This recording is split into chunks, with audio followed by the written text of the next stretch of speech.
All right, good morning, everyone. Good morning. Sorry for the delay. Yeah, so this past week has been very, very interesting and very reflective for me. His true fathers, our beloved true father, Sun Myung Moon. If you're new here, he's the co-founder of our movement.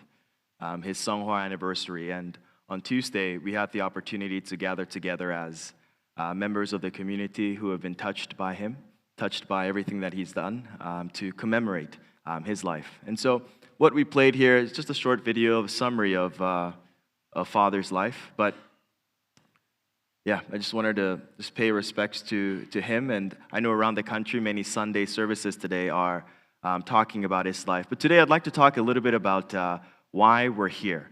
And Kahari did say, I was going to tell you why you're here. But that's not how it works, right? I think all of you have your reasons for being here. And so, first, I think some of you know that our brother, Mr. Oberg, also was hospitalized recently. But that's because of he needs to get his gallbladder surgically removed. And so I met him last night, and he's doing very well. He's very spry, and he told me all about UFOs. Through the night. And so, yes, he's doing very, very well. So, I'll bring it up a little bit later. But yeah, right after I met with our brother, Mr. Oberg, I went to grab dinner, and my favorite food is sundubu. Anyone know what that is? Yeah, sundubu. It's this Korean tofu soup. And so I used to, a long time ago when I was single, I used to once a month treat myself to sundubu. I go to a Korean restaurant and eat. And that's one of the things I really enjoy. You know, just going to a restaurant yourself and eating. I don't know if it's weird, but I really like it. It gives you time to just think and be present. And so a lot of what I'll share today is from that experience. So I want to start with the question of why are we here? I think I should change the we to you. I'd like to take a moment to reflect on this point and why you are here. And where is here? Here in your life, here in this building? Well, why are you here at Sunday service? Why are you here as a part of the movement? And so this week, because of Father's Seonghwa anniversary, it made me think more introspectively about this. So please take a moment, take about a minute to think about why you're here, to reflect on that point on why you're here. And in about a minute, I'd like to ask some of you to share why you're here. So, 1 minute.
I know some of you, your journey started long time ago.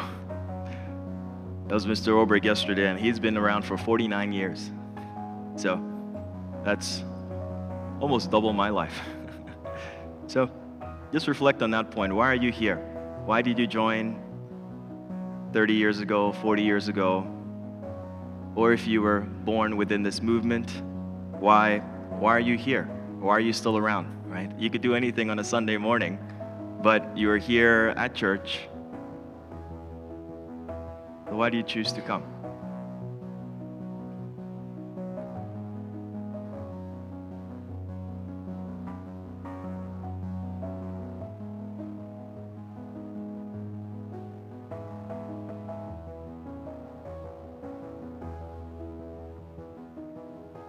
Maybe for some of you, it's because it's just to meet friends.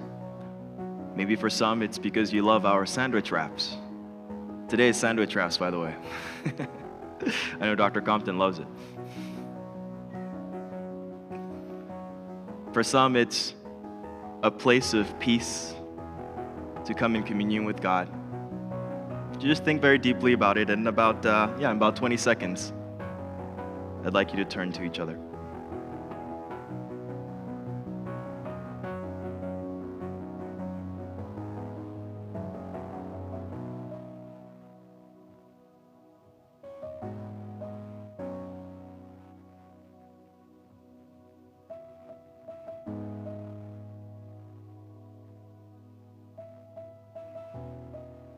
At this time, please turn to someone next to you. It could be a pair, could be a trinity, or someone behind you.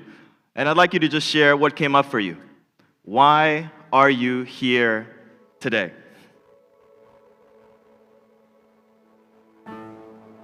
Everyone find somebody. Everyone please find somebody. Find somebody.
Maybe about 30 more seconds.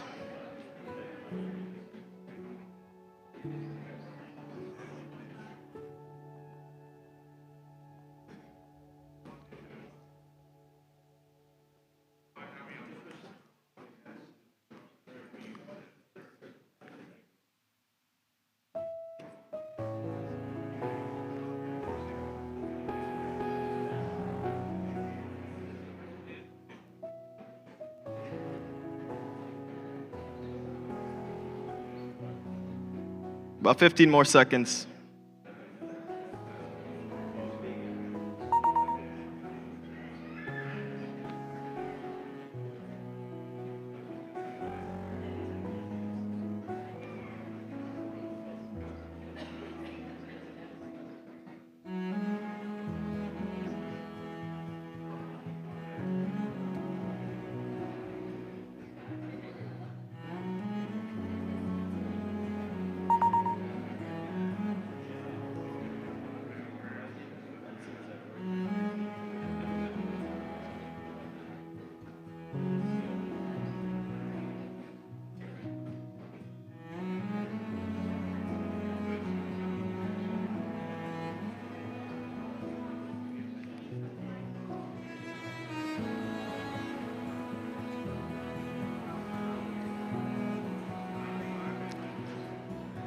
Okay, please thank your neighbor.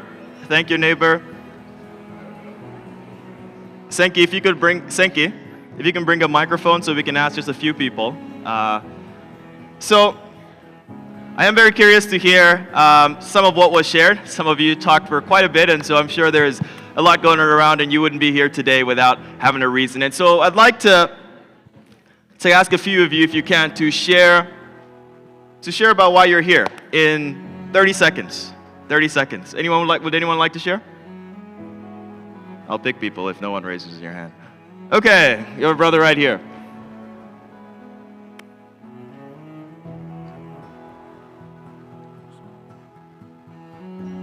Good morning, everyone. Hope everyone's having a wonderful Sunday. Reason for why I'm here is because, long story short, this is probably the only place I've ever been where I feel like I can actually develop a relationship with God. And over the past 3 years, nothing I've heard in this community has ever felt anything less than authentic and truth.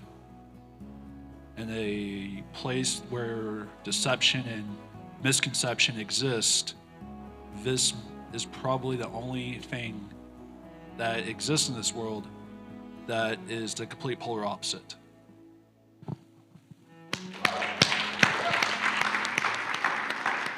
Thank you. Would anyone else like to share? I have one more, Abraham. And then I'd like one sister. Yeah, hello. My name is Abraham, and I'm here today not only because I play for the band, but I'm still in this movement after 3.5 years. Yeah, because Carp Las Vegas touched me and inspired me so much to be a part of this worldwide movement for peace. Yeah, thank you. Thank you, Abraham. One more person. Can we have a sister right there? Can't see the... Oh.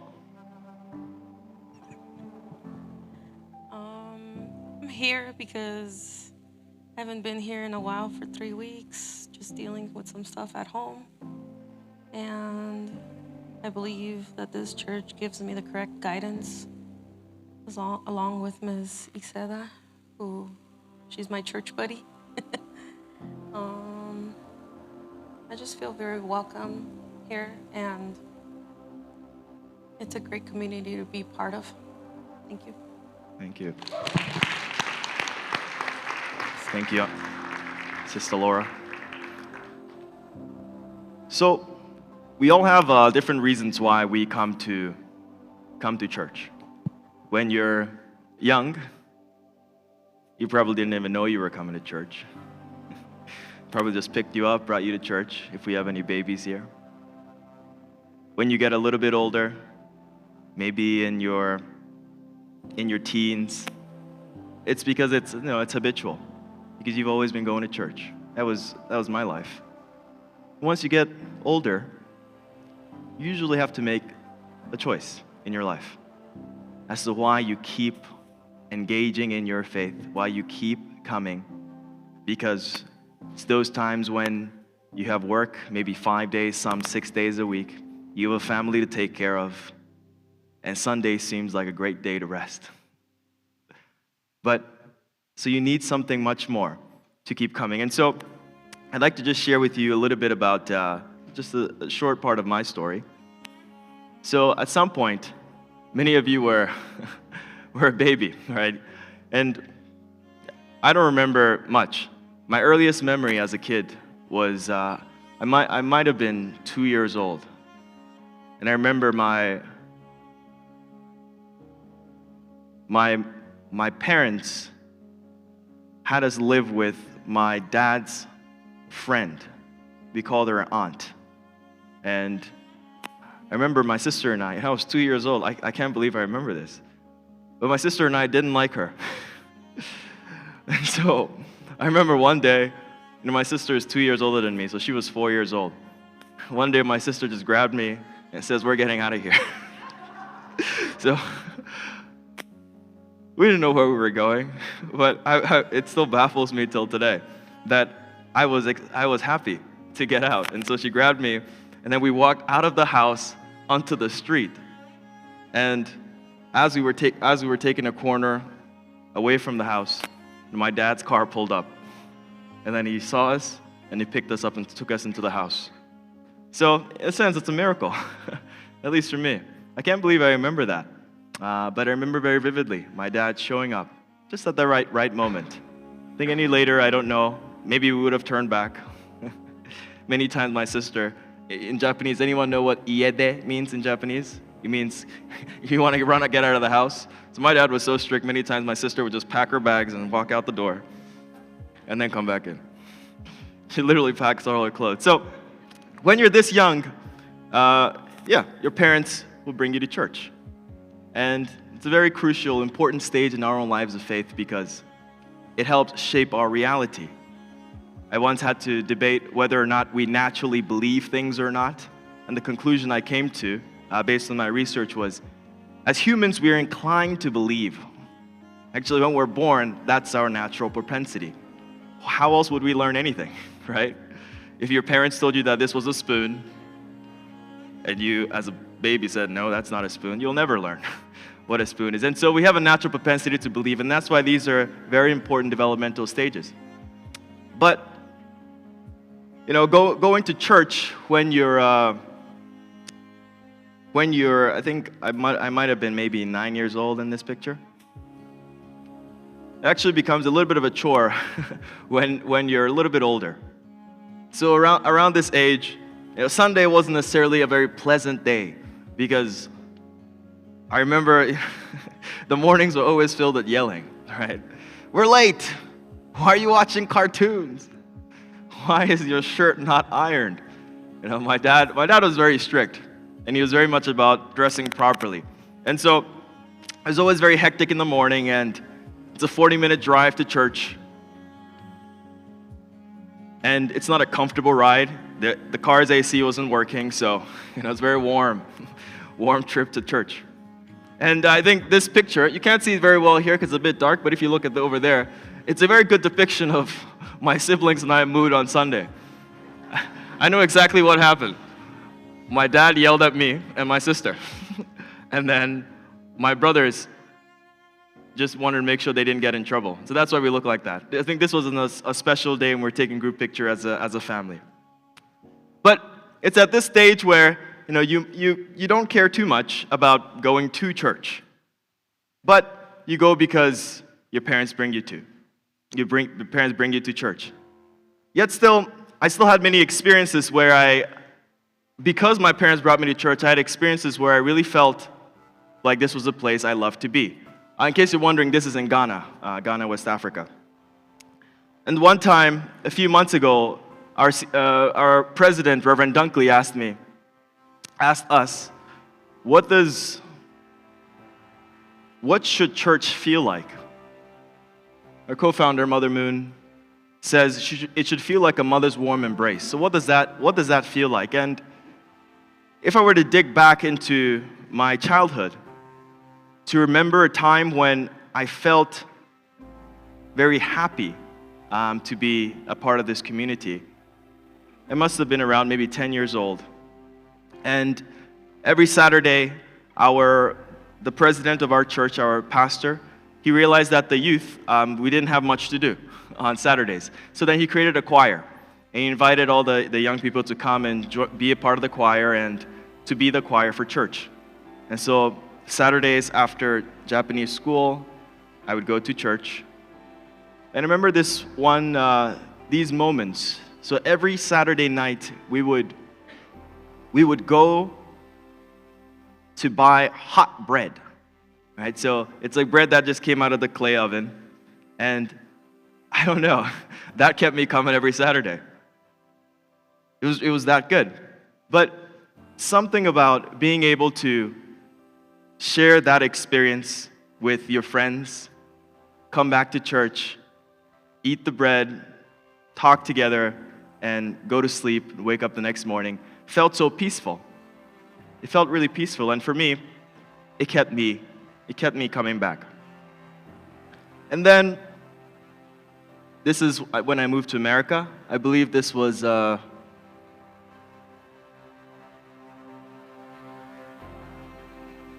actually, this must have been 2014, so 2 years after I moved to America.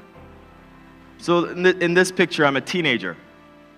And in my teenage years, now I'm away from home, right? I live in Connecticut, Bridgeport. I go to a school called BIA. And I don't live with my mom. My mom lives in New York. My dad is in Ghana. So, I could choose to not go to church, but I kept going to church. And so I feel that at this stage, it's mostly based on habit. But also, not just habit, but a sense of your reality. To me, every Sunday was church day. You go to church. But also, every Sunday was a chance to be able to connect to God. So I religiously went to church every Sunday of my own volition, and that's when I started to help out Sunday school for about 3 years. And however, there was one day, one Sunday morning where I woke up and I asked my roommate. His name was Youngjun. He's Korean. He's a little bit older than I was, maybe about 4 years older than I was. And I asked Youngjun, "Hey Youngjun, you want to come to church with me?"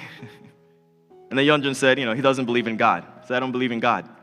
And I asked him, "Why don't you believe in God?"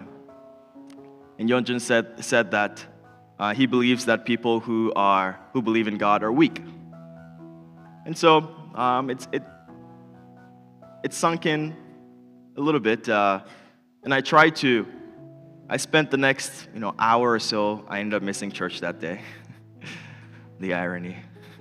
So I spent the next hour trying to explain to Youngjun why I believe in God. But the point Youngjun mentioned was that people who believe in God are weak. It really stuck with me. Why did it? Because my life of faith, I realized that the times where I prayed the most were the times where I needed help. Right? There was an exams coming. I got in trouble with my dad or my friends, and then I needed to get out of this rut. And then I'd get on my knees and pray. And it worked. It worked a lot of the times. But is that really the relationship God wants to have with us? Probably not, right? But that one comment by, if I listen to it today, it wouldn't bother me, it wouldn't faze me, because yes, of course I need God in my life. But back then, it helped me to think a little bit more about what I believe in. Because deeper than that was, I prided myself in high school to be able to explain the things that I believe in very clearly, but I couldn't explain God's existence to my friend. So I felt a bit ashamed, actually. And so it took me down a path of just agnosticism. Nothing bad, just wondering what all of this is for. Realizing that I lived on borrowed faith.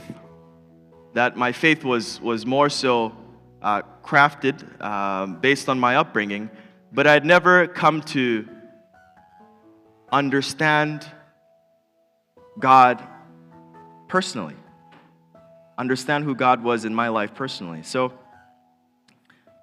then I remember sitting down one morning. I just woke up. It was snowing outside, and thinking about God, whether God exists or not. And then I realized that,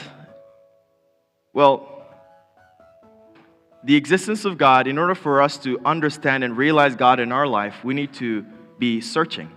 We need to be looking. Anyone ever heard of the blue car phenomenon? It's called the Bader-Meinhof phenomenon. Basically, if you're looking for something, you'll find it, right? So you ever wanted to buy a certain shoe, and then all of a sudden you see people wearing that shoe? So it's a principle controlled by our reticular activating system in our brains, where when you're searching for something, you find. And the reason why that exists is because you don't really want to be aware of everything at all times, right? Your heart beating, blinking your eyes, breathing, seeing everything at once. It's quite distracting. And so I decided to believe that God exists and find my faith from there. And there's a logic behind that, but I'll explain that in the future. So at that time, before then, every single morning, we were reading Hundoke, and I had never quite finished this book before. Oops. Well, that's just me in high school, contemplating. I was getting ready for a play, actually. I was a butler and a prince or something. So So when I was 17 years old, I graduated high school. And for the first time, I picked up this book of my own accord. Not because someone said it's hundoke time, but I picked it up. And I'd been reading bits and pieces of it throughout hundoke, you could say. Hundoke means we reading together, reading the word together in the mornings or sometimes in the evenings. And when I started reading this book, I think it must have been the first time I was fully enthralled. Because I've known Father my whole life as the founder of our movement.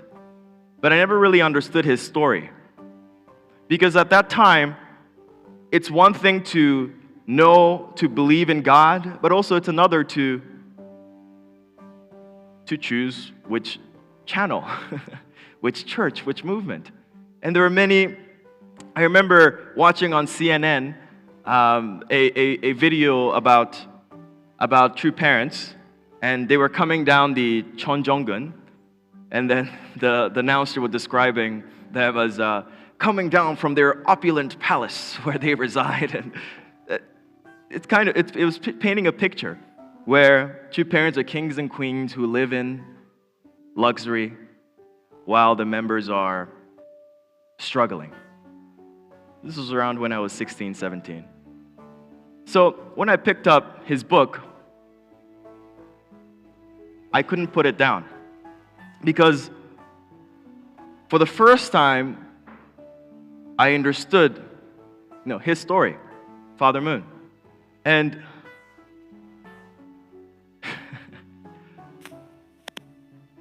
I couldn't put myself in his shoes.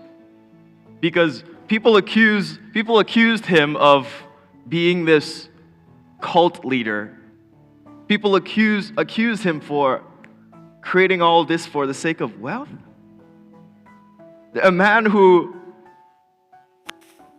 gave his life so many times for the sake of God. He went through much more than I believe anyone has ever in their life because of God's calling for him.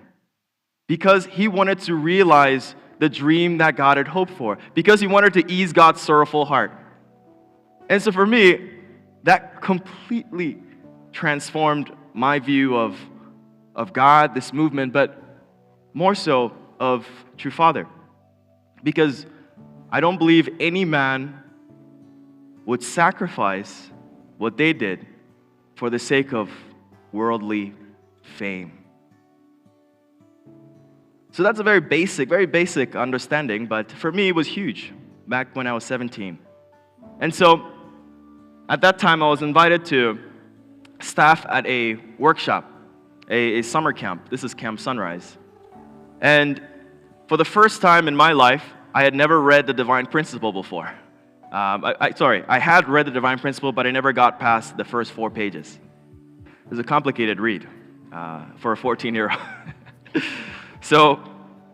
But at this summer camp, I staffed elementary school, middle school, and high school. So it was a whole month that I was there in Bear Mountains, New York. And for the first time, I learned about the Divine Principle. And why did I learn about it? Because I had to teach it. So I think that's one of the fastest way to grow, right? Teaching. And so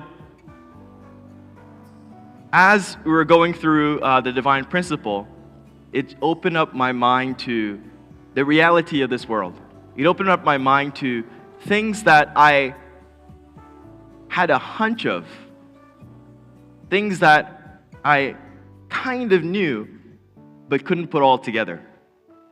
And so this started my journey in understanding more about who God is, but more than that, every single day that I was here at this camp, I felt my own heart growing. I felt God wanting to love each person through me. And so it became a huge turning point. Because originally, when the organizer asked me to staff, I said no 3 times. I didn't want to do it. But after I responded and said that I would, this was another event that transformed my life. And since then, I've been involved in youth ministry for the past 9 years. Because I truly feel that God wants to love each and every person. But many times we don't know that. Many times we don't feel that. So I wanted to be an older brother through whom God could love each and every one of them that came. And like I said, our reasons evolve over time, but a big part of my own journey in faith is also preparing for the blessing. The blessing was a time when I had to really, you could say, let go and let God. Let God lead my life. Because I'd always thought that, someday I would find a spouse, I'd pick a spouse, and then we would go get blessed. But the story of how Hannah and I came together was nothing like that. Actually, all of this happened at a time where I wasn't searching. I wasn't looking. So I had two processes, if you're new to this movement. In our movement, to become matched and blessed, you go through what we call processes, arranged conversations, and then if it works out, then you receive the blessing, you get married. So I had two processes in the past that didn't work out so well. And I remember I was talking to a friend, and he told me about his friend who said he's not thinking about the matching and blessing until he was 25. So it made me reflect a little bit on my own journey towards the matching and blessing. When I reflected on it, what became clear was I never intentionally gave God time to prepare someone for me and to prepare me for someone. So then I made a commitment, okay, 1 year. 1 year, I'm not going to look for anyone.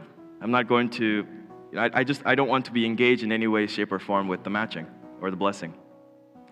And during that time, I would work on myself. And so, that was one of the best years of my life, quite frankly. And so much so that I actually didn't want to get matched or blessed. Not that I didn't want to get matched or blessed, but just be in a relationship. Because I remember the times I was in the process were the lowest times of my life.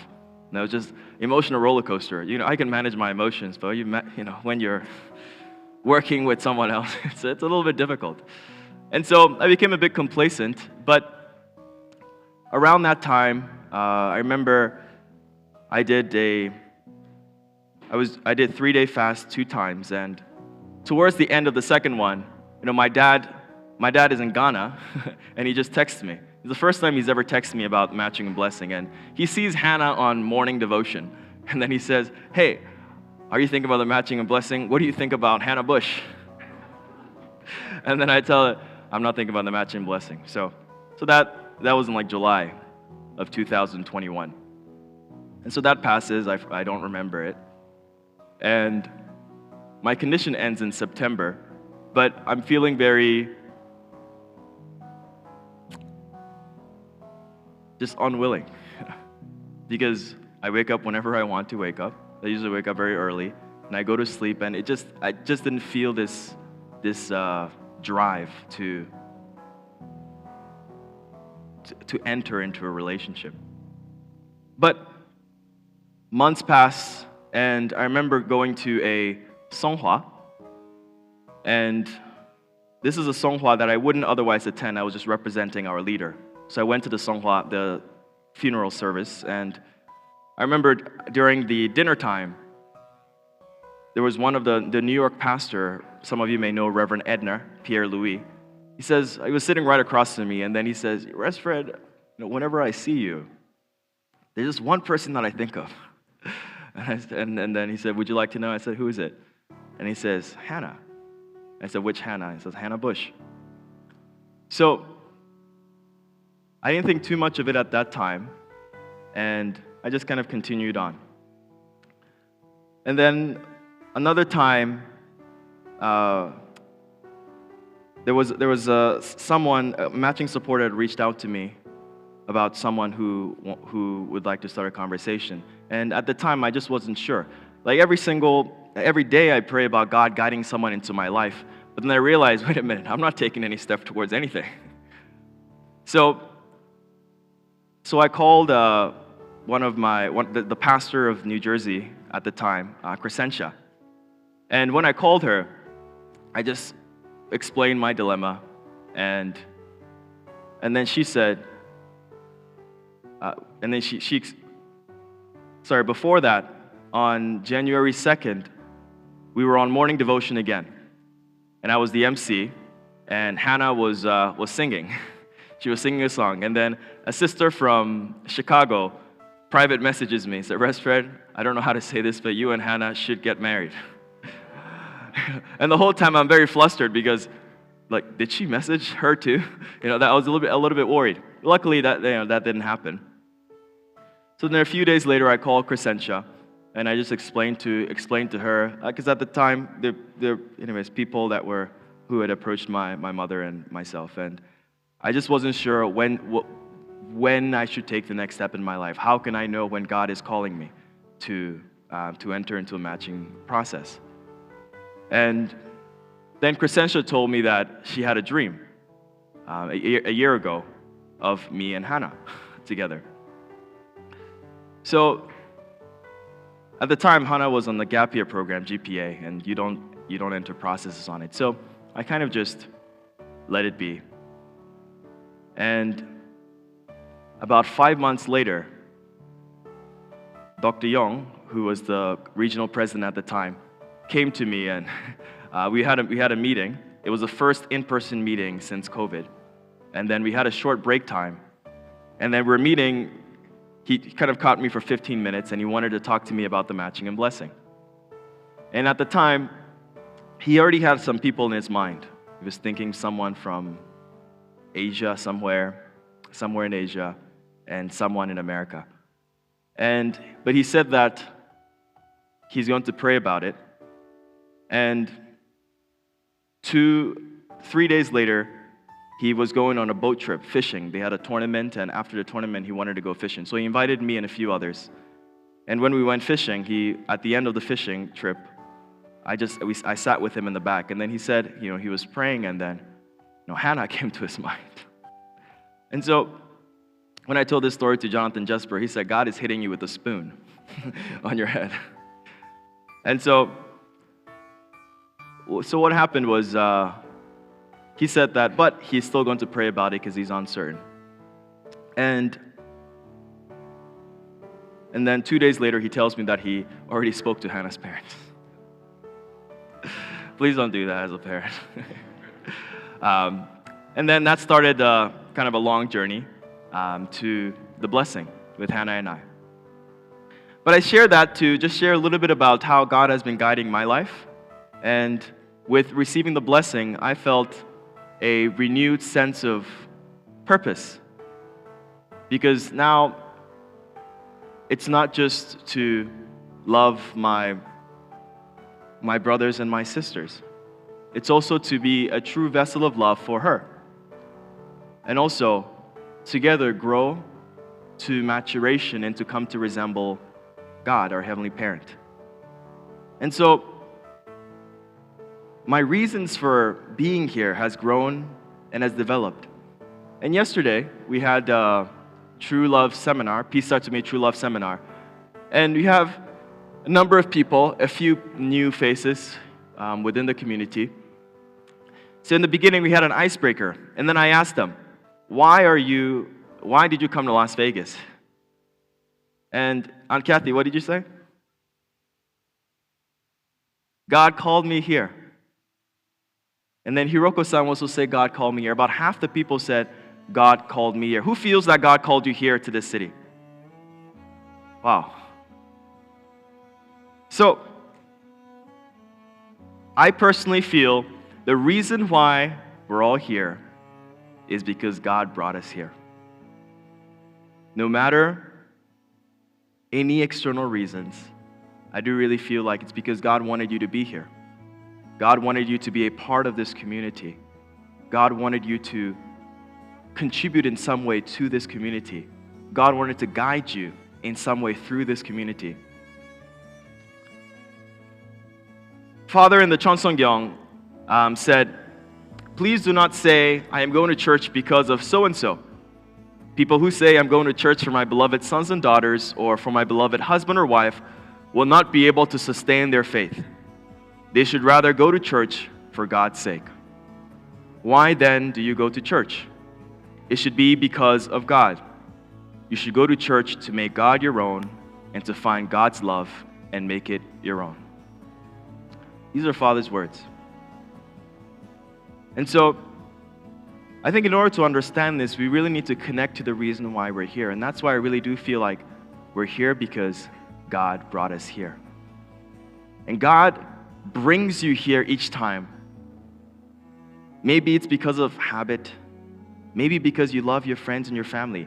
But I really do feel like it's all reasons God gives you to come here to be able to find God's love and to be able to make that love your own. So yesterday when I met with Mr. Oberg, I asked him, why are you still here in this movement after 49 years? Then he started crying. Mr. Oberg said, it's because true parents are real. It's because true parents are real, and I have faith in true parents, and they are who they say they are. But over time, many times, I've lost faith in myself. That's what he said. And it really struck a chord. It's like, that's what it is. Because many times, I ask myself, why is our faith so changing? We all have, I'm sure everyone has that moment in their life where they felt like, this is it. God, you are real, and I am here for you, I am here with you. But why is it that a year later, 5 years later, we start to waver a bit?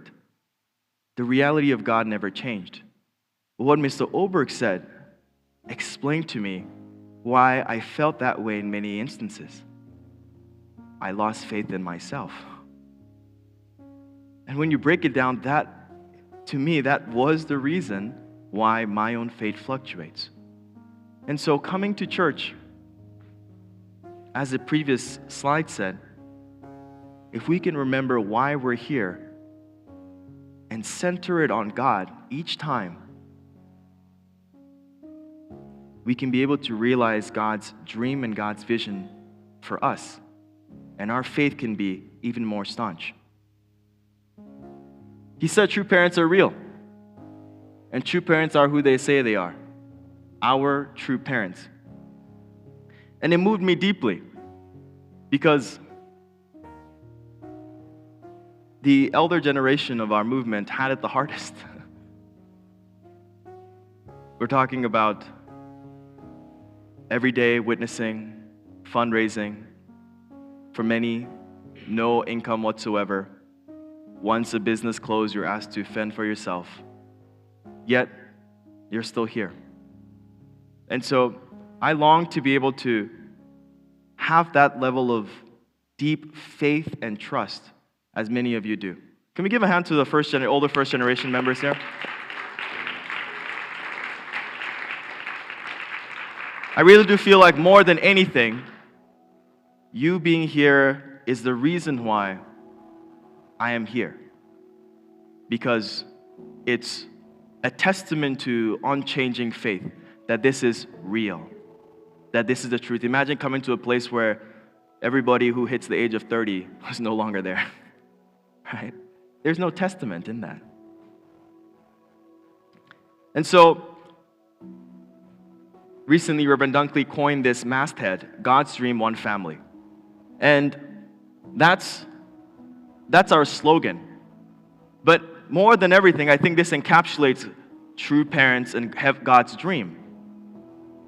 So when we come here, what do we come to do? I'm hoping that soon we can start to just chant this every week. You know, so the MC says, God's dream, and then we say one family. Why don't we try that? God's dream! One family! God's dream! One family! Just so we can remember. We can remember why we're here. And what does one family look like? Right? I have siblings. I have siblings, I have family, you could say biological family. But if we're trying to create one family, what does that look like? I want us to just think of that. As many times, we come to church and it's a few people we know. I've heard a lot of great things about Vegas in comparison to many other churches. In that there aren't as many cliques in Vegas. And I think the reason is because everyone's an import. Many people moved here to this city. But whenever we come to church, I really hope that we can think about this point. That God's dream was to create one family.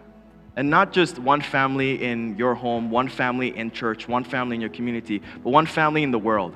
And so every time we come, I really hope that we can think about this. How can we foster the creation of one family today? When I first moved to America, 2012, I remember I went to a winter workshop I didn't want to go to. My mom kind of forced me to. And I remember after the first breakfast, I was cleaning up and I came really late into that room. So then I sat on a table by myself. I was very shy. I didn't know anyone in a foreign country. And I felt shy, but I also felt embarrassed sitting by myself. And I remember one older brother, Sungkook Burns.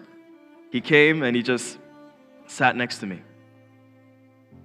He sat next to me, didn't say a single word, but he just sat next to me. And in that moment, I had company, right? I didn't have to feel so shy anymore. I didn't have to feel embarrassed that I was alone. And it really moved me because I noticed that he had finished eating a long time ago, a long, long time, but he was just there, just so I wouldn't be alone. And I remember nothing about that workshop, but that's the one instance I remember because Sungkook made me feel like family. And so,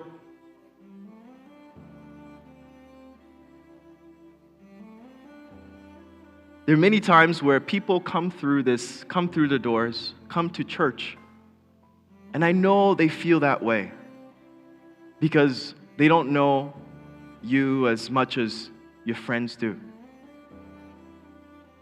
But God's hope is that we can all feel that love. God's hope that this place can be like a mother's warm embrace, you could say. And so, I really hope that we can all think about this every time we come to church. Think about how we're fostering one family, seeing someone who is by themselves, someone who is new to the community, and saying hi. Because sometimes all it takes is just sitting down next to them. That's it. And it creates a memory. It creates a relationship. It fosters love like none other. So yesterday after I met with Mr. Oberg, I went to go eat sundubu. That's the picture of my sundubu. And I was sitting down, just quietly meditating. And I asked God. But before that, when you go to Korean, the thing I love about Korean restaurants is the panchang. Some of you may know what that is, but panchang is this extra side dishes they give you that are refillable, right?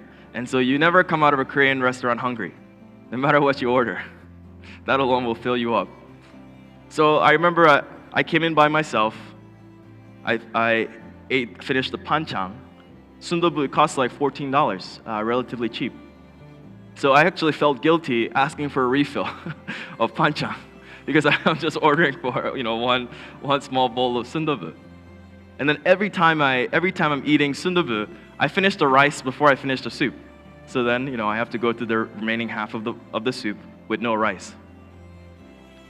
So I decide to just sit down and to meditate on my life. And specifically, I asked God in that moment, what is the purpose of my existence? And I was expecting maybe a thought to run through my mind. Maybe God telling me something. But right in that moment, the lady one of the waitresses came to me and asked me, do you mind moving to a different table? Because a large group was coming in and they wanted to consolidate the tables where I was. Oh, and I said no problem. So I moved to that table, and the lady gave me a free bowl of rice. That's the free bowl of rice there. And also, she refilled all my panchans without me asking. And this was right after I'd asked God, what's the purpose of my life? And I felt, not to say it's panchan, but I felt God telling me, through the lady who asked me if I could move, that she represented God directing my life. And that if I respond, you receive blessings. It was as simple as just moving. But I got a bowl of rice and I got panchans refilled.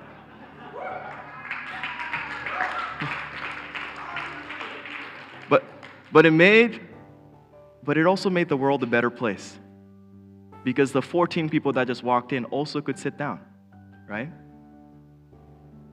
And in that moment, I just sat there for quite a bit after I finished eating. And I remembered, God has been guiding me my whole life. And my purpose in life is to respond to God. And God has blessed me tremendously because of that. Sometimes when I was younger, I had dreams, goals, I'm going to do this, do that. The older I get, the more I don't know what I'm doing. The more lack of clarity I have. But what I've learned, which I feel is most important, is that God is leading. And as long as I let God lead, everything will be okay. And I think it's important to remind ourselves of what we're grateful for, to count our blessings. When I was in college, we read a speech or a poem by Foster Wallace. And the speech is called "This is Water." And there's a story of two fish swimming. And then an older fish comes by. And the older fish says, "Hey, buddies, how's the water?" The two fish keep going. And then one of them turns to the other. "What in the world is water?"